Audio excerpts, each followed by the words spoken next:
Bonsoir tout le monde, merci d'être là pour ce nouveau café littéraire de l'impondérable. Alors c'est le 251e que nous organisons, hein, donc ça fait quelques années que nous essayons d'apporter un espace comme ça où on peut parler de poésie, de littérature, des arts en général. Aujourd'hui, j'ai l'honneur et le grand plaisir de recevoir Zi Orion qui nous vient du Nord. Une belle plume, très sensible, qui a écrit beaucoup.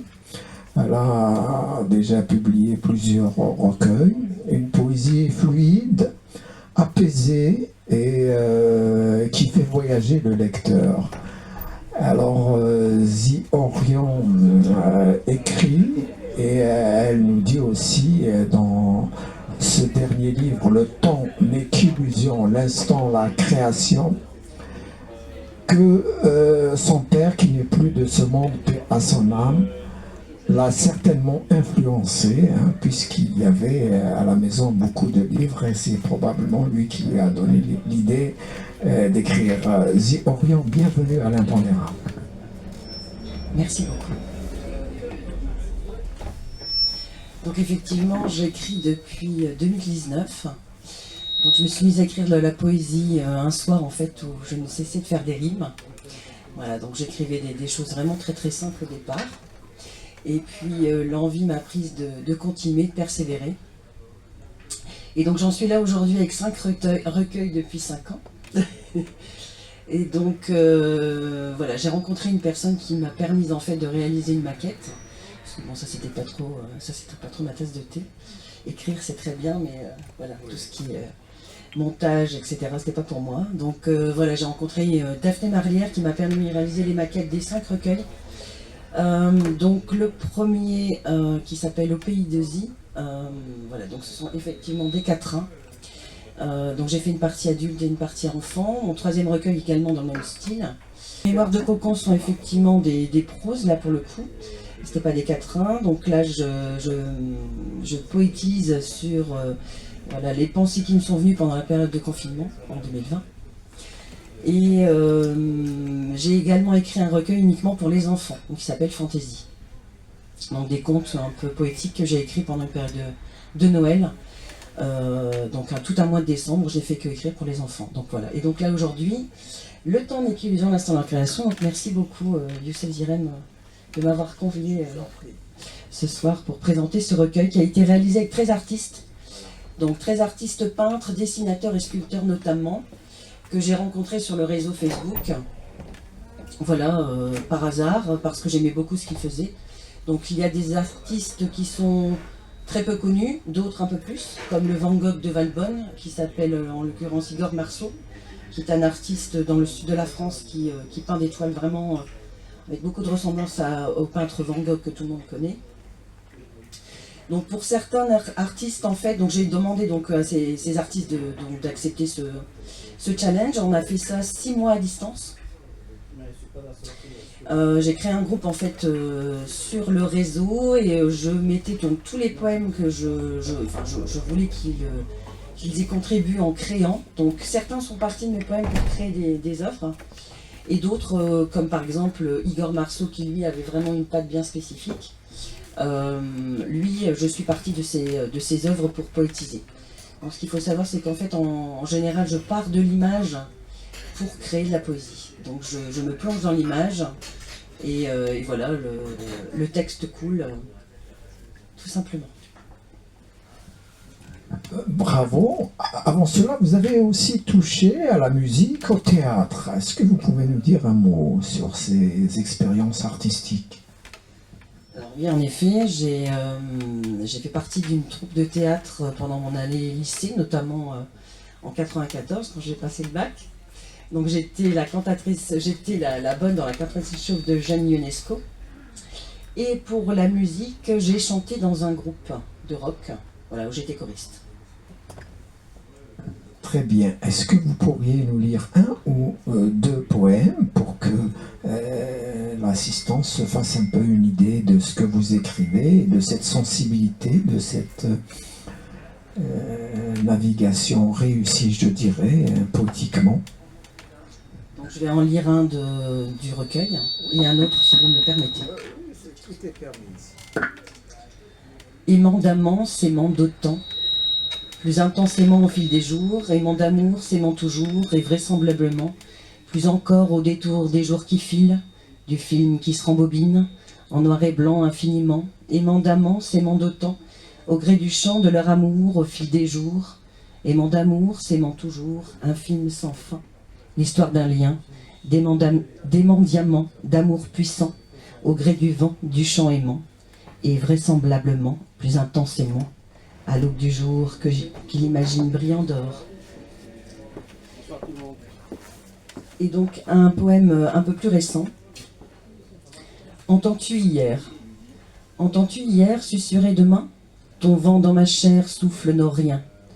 Le vide manque de prière, j'ai l'armée nos pleins, ta main se dessert. Je pleure nos hier, je prie nos demain. À murmure je me terre, ton vent en refrain.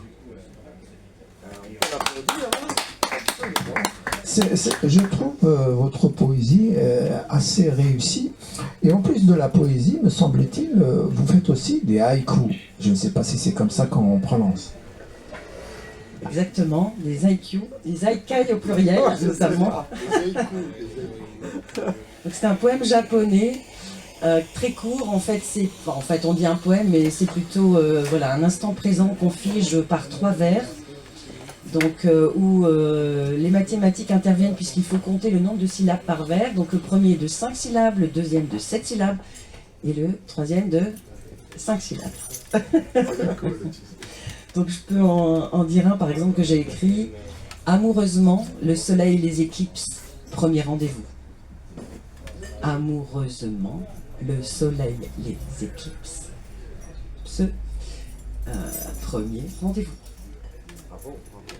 Et je vois que vous faites des rendez-vous avec l'assistance, des gens peut-être qui écrivent. Alors oui, tout à fait. J'ai animé donc vendredi, la semaine dernière, un atelier d'écriture sur l'IQ dans la librairie où je vis actuellement, sur Orchy notamment. Voilà, où on était 9 participants. Donc j'ai présenté donc l'histoire du IQ et ce que j'ai essayé d'amener, c'est une détente et une sorte de qu'on appelle ça, excusez-moi, je perds le mot. Une méditation. Une méditation.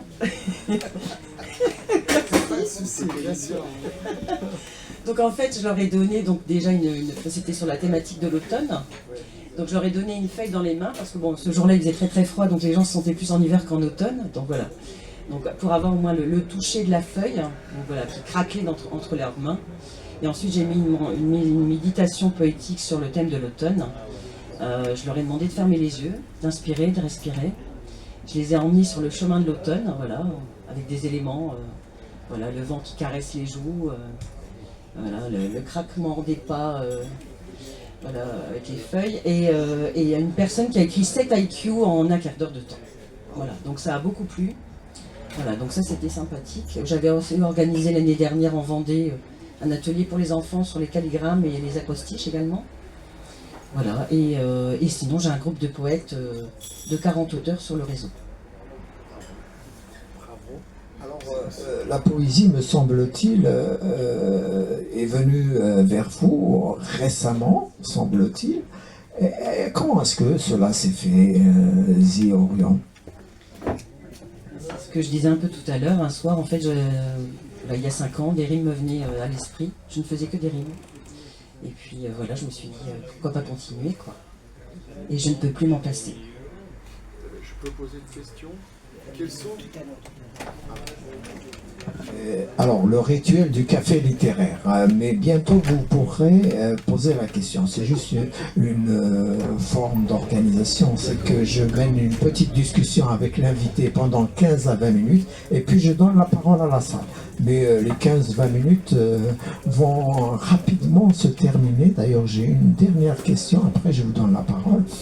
Alors, Zi Orion, vous dites, vous écrivez des poésies pour les enfants, et vous écrivez des poésies pour le commun des mortels. Est-ce qu'il y a une différence quand vous écrivez pour les enfants et pour les autres? Je crois qu'effectivement, quand j'écris pour les enfants, je me remémore effectivement quand j'étais petite, évidemment. Donc les images sont différentes. Les images poétiques, effectivement, sont différentes. Voilà, je vais aussi surtout amener, comme dans Fantaisie, mon deuxième recueil, une petite morale de bienveillance, surtout en fin de poème. Voilà, une sorte de petite morale sympathique voilà, pour donner un peu de soleil aux gens et surtout dans le milieu scolaire où il y a de plus en plus de violence, hélas. Donc j'essaie d'emmener à chaque fois une petite note positive afin que les enfants voilà, réfléchissent aussi à leur attitude journalière. Très bien, continuez à donner du soleil à vos lectrices, à vos lecteurs. Et monsieur, vous avez la parole. Quelles sont tes sources d'inspiration? Quelles sont tes sources d'inspiration?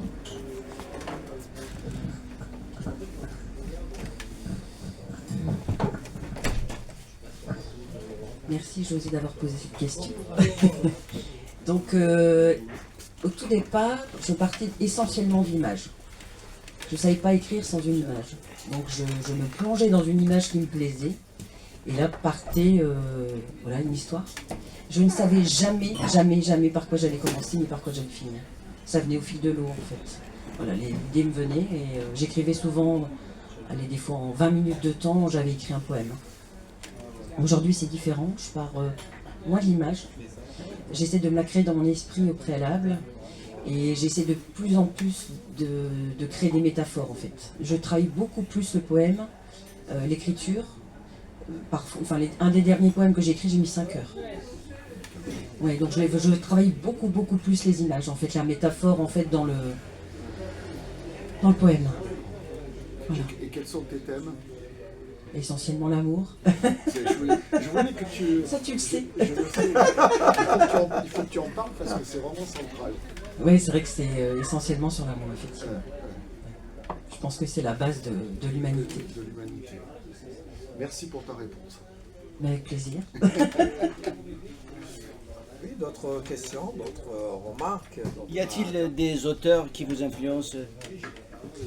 Alors j'avoue que je ne me suis pas du tout inspirée d'auteurs lorsque j'ai commencé à écrire, parce que j'avais peur justement de trop coller à leur texte et à leur façon de faire, enfin leur écriture propre. Mais depuis 1 an et demi, j'achète beaucoup de recueils. Donc j'aime beaucoup Paul Éluard. Et sinon, j'ai beaucoup aimé également, là par contre j'avoue, je m'en suis un petit peu inspirée d'André Chédid, qui est donc la mère de Louis Chédid, qui commençait quelques poèmes par des verbes à l'infinitif. Et j'ai trouvé l'idée sympa. Et donc c'est vrai que j'écris de plus en plus de cette façon-là. J'avoue que j'ai du mal à revenir un peu en arrière. L'écriture de toute façon évolue au fil du temps. Et voilà, j'aime beaucoup André Chédid. Est-ce que je peux poser une autre question? Et bien sûr. Alors, c'est peut-être anecdotique. À quel moment de la journée ou de la nuit tu écris? Est-ce qu'il y a des moments particuliers? Est-ce qu'il y a des moments importants dans la journée ou dans la nuit où tu peux écrire? J'avoue qu'avant, j'écrivais essentiellement le matin, vers 6 h du matin, à l'aube. Ouais. C'était là que j'avais le plus d'inspiration, parce que j'aimais le calme en fait. Souvent l'été, je me mettais dehors et j'écrivais, j'entendais des oiseaux chanter. Et les lieux où on écrit aussi. Ah, c'est essentiellement chez moi que j'écris. D'accord. J'ai déjà écrit à l'extérieur, dans un parc, mais c'est essentiellement chez moi. D'accord. C'est là que j'ai le plus d'inspiration. J'écris beaucoup en musique aussi. C'est pour ça que j'essaye de... Enfin, je ne sais pas si tu l'as pu le ressentir, mais souvent il y a un rythme. Oui. Voilà, et je bats en fait le rythme quand j'écris. Ça, c'est intéressant. Voilà. Et de plus en plus, maintenant, c'est le soir, très tard. Donc c'est soit très tard ou très tôt. D'accord. Voilà. En journée, c'est rare. C'est rare. Merci pour ta réponse. D'autres questions, d'autres remarques? Ah, les poètes, on ne vous entend pas, hein? Vous avez là des gens qui ont publié des poésies, des romans. Mais bon, qui vous écoute comme ça. Ibrahim va encore poser une question. Tout à fait. Vous avez publié tardivement. Est-ce aussi par souci de maturité, peut-être aussi? Non, j'ai auto-édité très rapidement quand même. Hein. J'ai commencé à écrire en 2018. En 2019, je sortais déjà mon premier recueil. Par souci de maturité? Non. Non, je ne pense pas. D'accord. Je parlais du poème, évidemment. Hein. C'est vrai que j'en avais écrit pendant un an. J'en écrivais presque 5 ou 6 par jour. Hein. D'accord. Donc j'ai vraiment écrit, édité à partir d'un an en fait. Maturité, non, je dirais pas ça. Je pense que j'en avais pas forcément l'envie, et après je me suis dit voilà, il faut laisser quand même une trace, et je l'ai notamment fait pour mes deux fils. D'accord. Voilà. Et là je travaille actuellement sur mon 6e recueil de poésie avec un artiste photographe qui est en Belgique. Voilà, donc voilà. Il y a un 6e qui va sortir. Bravo. C'est très bien. Merci. Bravo Orion. Alors notre ami Mac, il a déjà publié plus d'une dizaine de recueils, mais il est toujours silencieux comme d'habitude. Il n'y a pas un mot à dire, Marlouf? Là, c'est juste la poésie, se faire chanter. En revanche, Monsieur Brahim Sassi va publier bientôt son 18e recueil de poésie. C'est toute une histoire. À lui, c'est un fleuve de poésie. Et toi aussi, Brahim, ça fait pas très longtemps hein, que le fleuve est revenu. Tu l'avais eu quand tu étais jeune, mais il est parti et puis il est revenu. Mais toi, tu as aussi cette faculté de faire des poésies en langue kabyle et de les chanter. C'est un atout. Donc pendant un moment, tu t'es consacré principalement à la chanson kabyle. Tout à fait. Est-ce que je me trompe? Tout à fait, c'est tout à fait ça. Hein. Je suis passé de la musique au livre, voilà. Et maintenant je fais les deux. Il y a aussi un autre poète, Asdin Lateb. Il est là aussi silencieux aujourd'hui, mais maintenant il va nous dire quelque chose quand même. Et Asdin, Il va dire un mot, Asdin.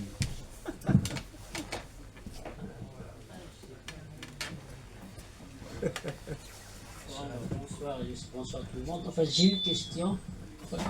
Avant de venir, j'ai lu par curiosité certains de vos poèmes. En fait, j'ai constaté, j'ai aussi lu l'autre. Vous avez donné un entretien à Brahim sur le matin d'Algérie. En fait, j'étais très frappé par les deux choses, la sensualité dans certains textes et aussi le corps. Donc ma question. Et puis, si j'ai bien compris, le Zé Orient, c'est un pseudo. Et dans Orient même, ça ne s'écrit pas comme l'Orient, terme géographique. Donc, ma curiosité, par rapport au choix de ce pseudo, parce que dans les poèmes que j'ai lus, j'ai senti qu'il y avait une forme d'Orient par l'esprit, en fait. Il y a ça. Et puis aussi, la chose qui m'a frappé quand vous parlez beaucoup du corps, contrairement à l'esprit oriental, l'Asie essentiellement, il n'y a pas de violence dans vos textes. Jamais. Voilà.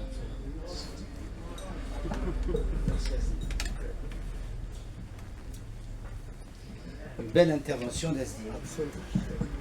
Merci beaucoup. C'est vrai que pourquoi le pseudo Orion, c'est m'est venu comme ça en fait avec une amie.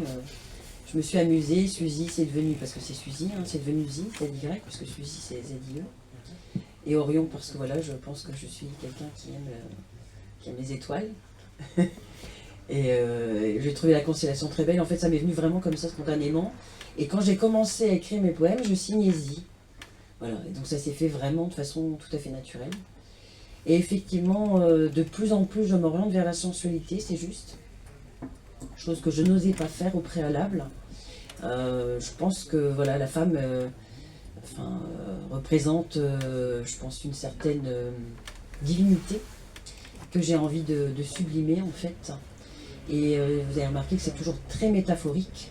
Voilà, je ne vais jamais dans la vulgarité. Pour moi, l'amour, c'est sacré. Et donc, j'essaie de faire en sorte de déshabiller la femme, on va dire ça comme ça, de façon tout à fait la plus propre possible, la plus pure possible en fait. Voilà.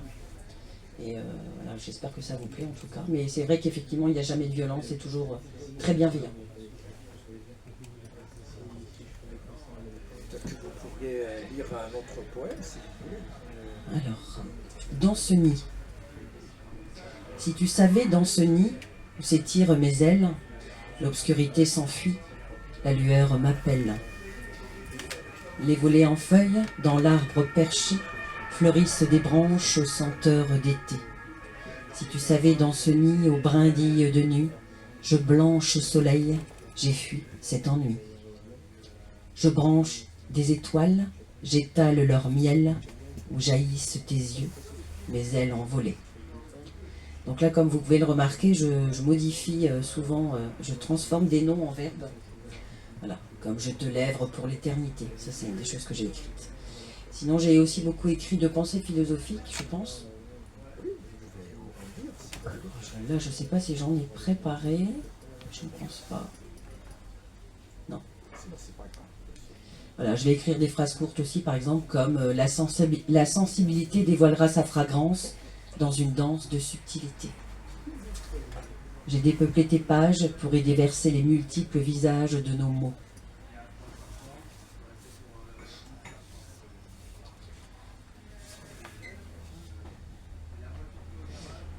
Je lui écrivais des pétales pour qu'ils fleurissent. Il est des pertes de raison qui font résonner les cœurs. J'aime ces saisons incolores où le temps a perdu l'heure. J'aime beaucoup écrire aussi des poèmes très très courts. Voilà. Plein de sens aussi. Par exemple, je t'écris l'éphémère, des vers pour t'ancrer de l'éternité d'un instant. Et un dernier que je trouve, que j'aime beaucoup. Il butinait son sourire, du pollen en bouche et un nectar de rire, il s'envolait à chaque battement de lèvres. Voilà. Voilà, donc c'est vrai que j'ai une palette assez large, que ce soit des proses, des quatrains, des poèmes japonais, des pensées, des phrases courtes. Voilà, c'est ma palette. Et n'y aurait-il pas un petit clin d'œil à Éluard dans les dernières lectures Le dernier que j'ai lu ? Oui. L'avant-dernier, oui, c'est vrai. Un petit clin d'œil en effet. Très bien. Je peux en lire un dernier si vous le souhaitez. Oui, bien sûr.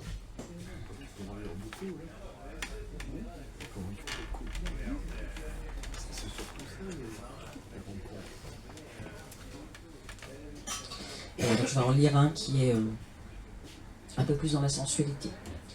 Coulisser ma moiteur. Donc là où je m'inspire un peu d'André Chédid qui commence par des verbes à l'infinitif. Coulisser ma moiteur aux interstices de tes paumes, peaufiner son glissement sur le rétroviseur qui s'ennuie, de nos nuits qui se baignent de buée. Désembuer nos nuages, des encombrants bagages, où nos peaux en oripeaux ne se soucient pas de nos âges, mais de la fièvre de nos os. Désosser ce qu'il nous reste et laisser transparaître l'unique cordage qui transpire les gouttes qui s'embrassent dans le creux de nos mains.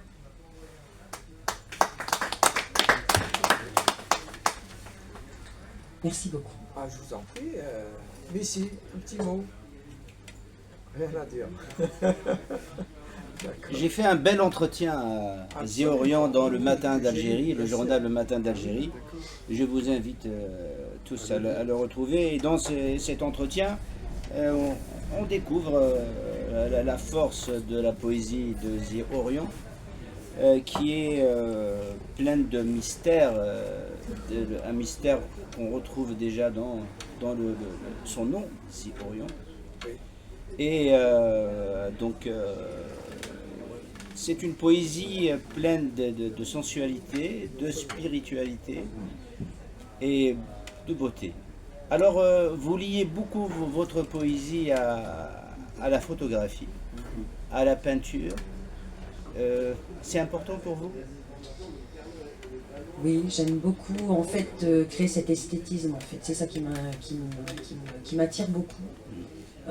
Après, il est vrai que le lecteur peut être perturbé par l'image. C'est vrai que lorsqu'on associe une image, on peut parfois lire le poème dans son esprit de façon différente. Et que si on ne l'a pas, voilà, Enfin, voilà. Donc oui, c'est une question d'esthétisme en fait. Alors, quel est le cheminement? Est-ce que c'est le photographe qui s'inspire de tes poèmes ou toi tu t'inspires des images? Pour mon prochain recueil, Ouais. donc là je lui ai soumis 64 textes. Ouais.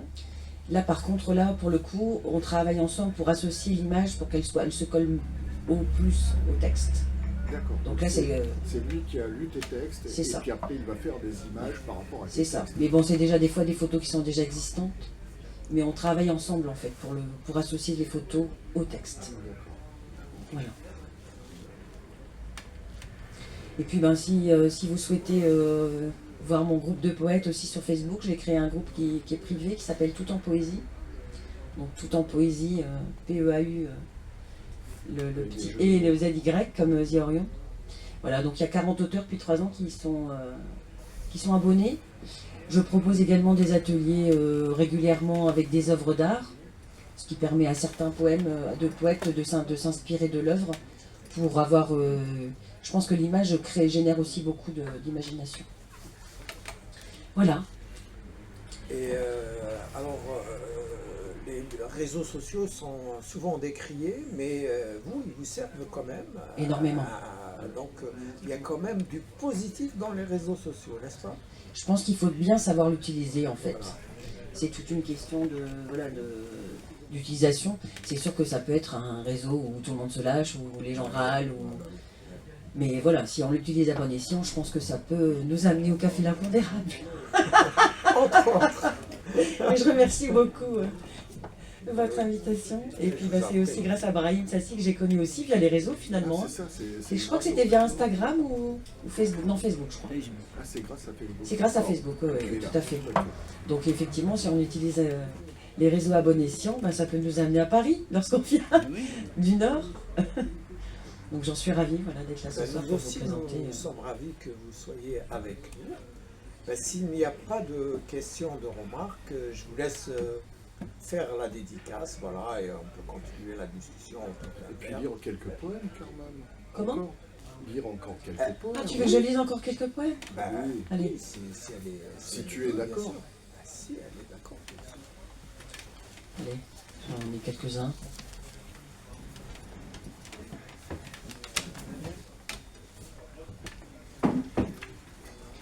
Je peux vous lire un long texte. Là, par contre, c'est un peu moins poétique. Enfin, c'est un nouvel alphabet. Là, c'est plus une histoire. Il inventa un nouvel alphabet pour créer une langue que personne ne connaît. Un traducteur de pensée. Des phrases scellées à clé. Il avait tant de choses à dire à cette femme qu'il avait vue fuir. Il aurait aimé l'écrire, mais les mots obstruaient sa gorge étriquée. La voix perdue au siècle dernier, et la plume et l'encrier avaient plié bagage. Un verre ailé d'encre chiné à la terrasse des ombres projetées. Ils sirotaient leur liberté et leur mariage sur papier buvard, une promesse imbibée. La pointe était trempée de noir, un baiser versifié sur le quai de la gare. La page blanche se mit à narrer ce qu'elle avait décrypté. La femme écoutait le flux de pensées. Celle qui se terre à peine arrosée de bonheur et de souffle coupé, qui vous serre sans même vous toucher.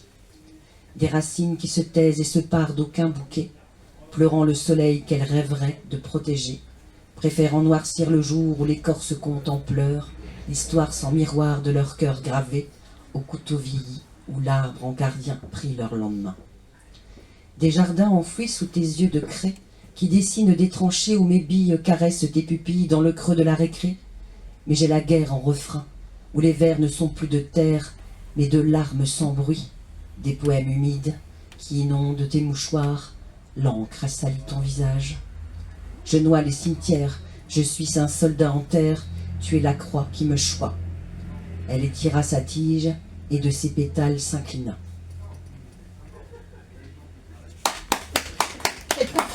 C'est pas terminé, Brahim, mais on peut applaudir, c'est pas grave. C'était beau, c'était beau. C'était beau. C'est pas grave. L'arrosoir se vida et en femme de choix, elle remercia la page de brûler les codages et de semer à tout va les graines des jardiniers qui écrivent les fleurs sans les cueillir jamais. Une librairie de pensées qui s'ouvre sans compter, des portes où les serrures naviguent sans voilier, bercées par les ressacs de lettres, des écrits de baisers portés par les becs des oiseaux messagers. La poésie le murmura sa tristesse et ses rimes au combat. Elle réveilla tous ses vers, prisonniers de leur cage aboyant leur colère. Elle libéra alors toute leur sonorité qui frappait, le rythme avide d'éternité, une musique qui ouvre le bal des bougies stélées. L'horizon invita le ciel et la mer à poétiser et dressa la table de vaisselle lactée, des couverts iodés, un décor digne d'un restaurant étoilé, où la carte fait saliver l'aube de ses menus gourmets, tandis que l'encre de sèche régale les papilles de la nuit. Le crépuscule bâille son coucher et tarde à servir leurs convives. Dame Lune et son illuminé, affamés, bullent pour patienter et rient à la sobriété. Le soleil a choisi le plat du jour pour lui et sa moitié, il rayonne de simplicité. À minuit, la poésie ouvrira le bal, les jardiniers inviteront leurs fleurs à valser sous une pluie astrale. Bravo. Bravo. Dans les poèmes blancs, tu nous emportes beaucoup plus, je trouve. Là, c'est plus. C'est encore plus. Ah oui. Merci les mains. Eh ben merci d'être venu. Place à la dédicace et puis la discussion continue. Mais ou bien vous avez quelque chose à ajouter, Zi? Je pense que j'ai fait le tour du sujet. En tout cas, je vous remercie de m'avoir écouté et puis pour cette invitation, Youssef, et cette belle rencontre aussi, Brahim. Merci beaucoup. Et José, merci d'être là. Je pense aussi celui qui est en face de moi.